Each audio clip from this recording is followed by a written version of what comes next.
அனைவருக்கும் வணக்கம். சமூக சந்தேகங்கள் என்னும் நிகழ்ச்சியில் ஜோதிடவேந்தர் எட்டயபுரம் கோபிகிருஷ்ணன் ஐயா அவர்களிடம் பேசிக்கொண்டு வருகிறோம். இன்றைய நிகழ்ச்சியில் ஒரு முக்கியமான சந்தேகங்களை கேட்டு விளக்கம் பெறுவோம். சார் வணக்கம் சார்.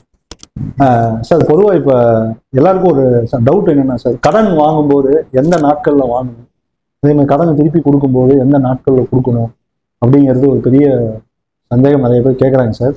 இதற்கு உங்களோட விளக்கத்தை சொன்னீங்கன்னா நல்லா இருக்கும். அது கடன்ல ரெண்டு விதம் இருக்கு. சின்ன கடன், பெரிய கடன். சிறு கடன், பெரிய கடன். நம்ம கைமாத்துக்காக ஒரு 10,000மோ ஒரு 20,000மோ இல்லை ஒரு 50,000மோ ஏதோ ஒரு லட்சத்துக்குள்ள ஒருத்தட்ட போய் கடன் வாங்குறோம், ஒரு கந்து வெட்டிக்கு வாங்குறோம் அப்படின்னு சொன்னா அதுக்கு ஒரு விதி இருக்கு, ஜோதிட விதி. பெரிய கடன் அதாவது வியாபாரத்துக்கு தொழிலுக்காக பேங்க்ல போயோ இல்லை தனியார் நிதி நிறுவனங்களை போயோ கடன் வாங்குறோம், முதலீடுக்காக அது தொழிலுக்காக, தொழில் வளர்ச்சிக்காக பண்றது, அது பெரிய கடன். இது அதுக்கு தனி சாஸ்திரம் இருக்கு, இதுக்கு ஒரு தனி சாஸ்திரம் இருக்கு.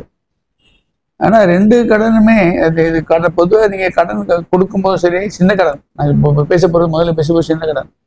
சின்ன கடன் ஒருத்தர் கடன் கொடுக்கும் போதோ இல்லை கடன் வாங்குறப்போ உங்க ஜென்ம நட்சத்திரத்துல வாங்கக்கூடாது. கைமாத்தா வாங்குற மாதிரி கடன், கைமாத்து, இது சின்ன கடன் நான் சொல்றது, முதல்ல சொல்லுது. நீங்க உங்க பிறந்த நட்சத்திரம் ஏதோ அதுல வந்து கடன் கொடுக்கவும் கூடாது, கடன் வாங்கவும் கூடாது. ஜென்ம நட்சத்திரத்துல சப்போஸ் நீங்க பிறந்த நட்சத்திரம் வந்து பூரம்னா, பூர்ண நட்சத்திரம் வர அன்னைக்கு மட்டும் நீங்க கடன் வாங்காதீங்க, கடன் கொடுக்காதீங்க. இது சின்ன கடன். இப்ப அப்படி வரும்போது என்ன சொல்லியிருக்காங்கன்னா, கடன் கொடுக்குறவங்க வந்து வெள்ளிக்கிழமை கொடுக்கக்கூடாது. கடன் வாங்குறவங்க வெள்ளிக்கிழமை வாங்கிக்கலாம், கொடுத்தாங்கன்னா தாராளமா வாங்கிக்கலாம். லட்சுமி. ஆமா ஆமா. ஆனா கடன் வந்து வாங்குறவங்க வந்து சனிக்கிழமை வாங்கக்கூடாது. சனிக்கிழமை திருப்பி கடன் வாங்கிட்டே இருக்க வேண்டியிருக்கும். அதனால சனிக்கிழமை கடன் வாங்காத அப்படின்னு சொல்லியிருக்காங்க. சரிங்க.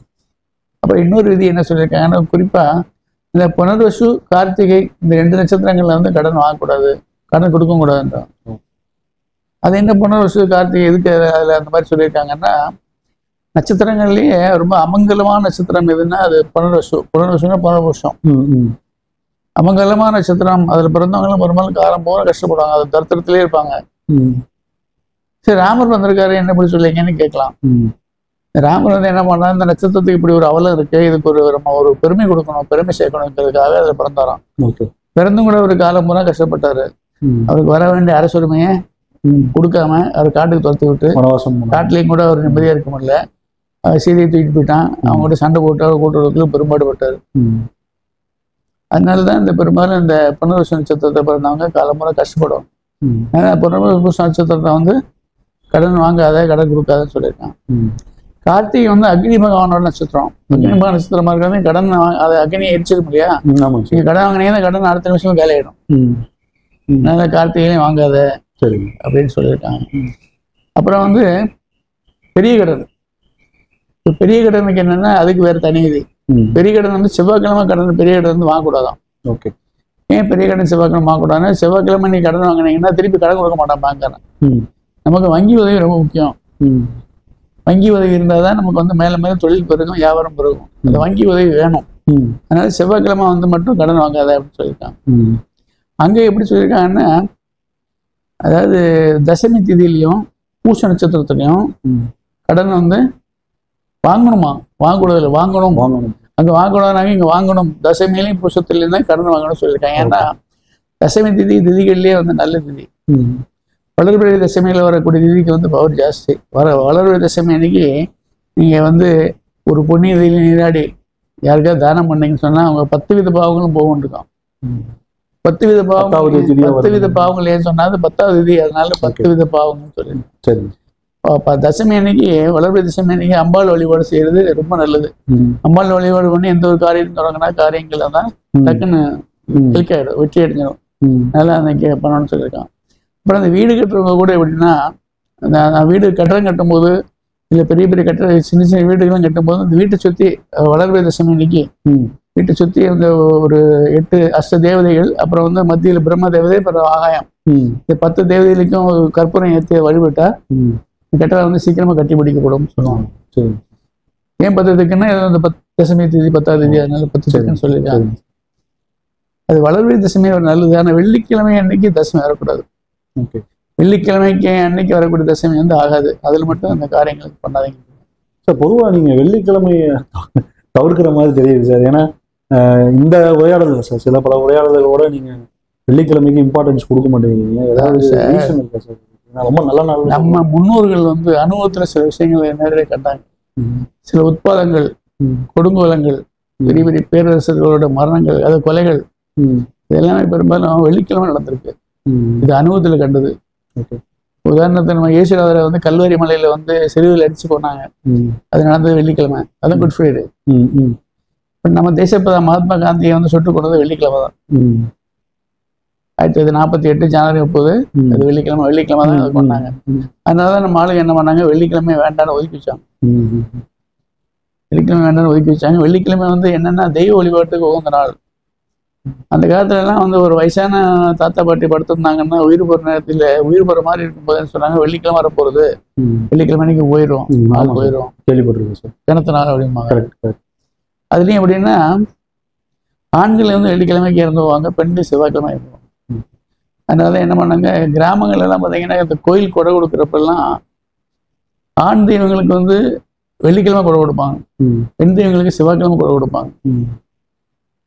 இப்போ வெள்ளிக்கிழமை பெரும்பாலும் தெய்வ வழிபாட்டுக்கு ஒரு நாள் ஆடி வெள்ளி என்ன சொல்லணும் இல்லையா, அதெல்லாம் வெள்ளிக்கிழமை தான் கும்பிடுறோம். இந்த தெய்வ வழிபாட்டுக்கு வெள்ளி சுபகாரியங்களை விட தெய்வ வழிபாட்டுக்கு வந்து வெள்ளிக்கிழமை ரொம்ப அருமையான ஒரு நாள். அதனால வெள்ளிக்கிழமை தசமி தேதி வந்து ஆகாதுன்னு இருக்காங்க. அடுத்து பூச நட்சத்திரம்.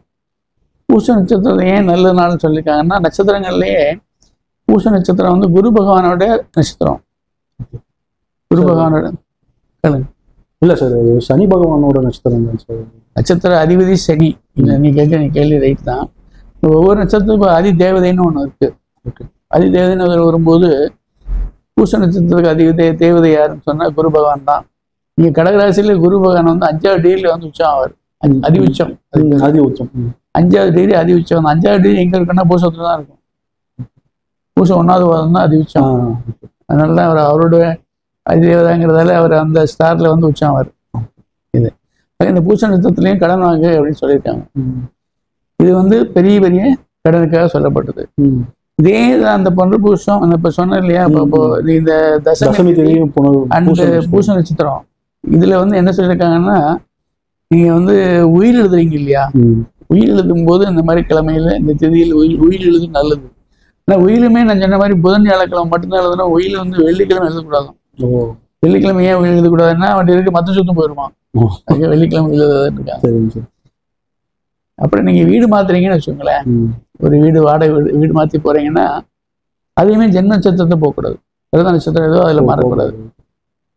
ஆனா அனிஷம் கிரீஷிடம் அஸ்த நட்சத்திரத்துல போகலான்னு சொல்லி இது வந்து வீடு மாத்துறதுக்கு.